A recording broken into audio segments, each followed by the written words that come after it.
गेले 2-3 दिवस पुण्याच्या शिकाऊ जिल्हाधिकारी जी गाडी खाजगी वापरायच्या ती ऑडी गाडी होती. त्या ऑडी गाडीला त्यांनी लाल दिवा लावला होता. त्या गाडीचा तपास लागत नव्हता. शेवटी ही गाडी त्यांच्या दारात आहे असं कळलं आणि पोलीस तिथे गेले. त्यांनी पोलिसांना आत येऊ दिलं नाही.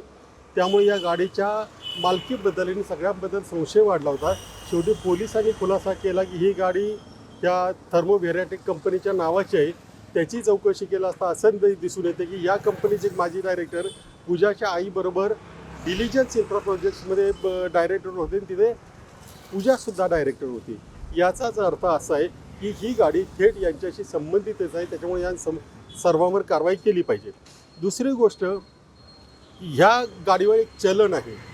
ते चलन जर गाडीच्या मालकावर असेल तर पूजा यांना काही होणार नाही.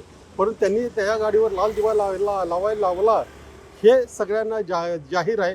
पण ते सिद्ध करणं, त्याच्यावर गुन्हा दाखल करणं, त्याच्यावर कारवाई करणं ही पोलिसांची बाब आहे.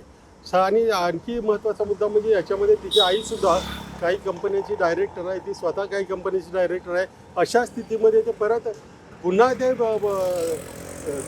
OBC नॉन क्रिमिनल लेअरचा मुद्दा पुढे येतो की त्यांना ते मिळालंच कसं.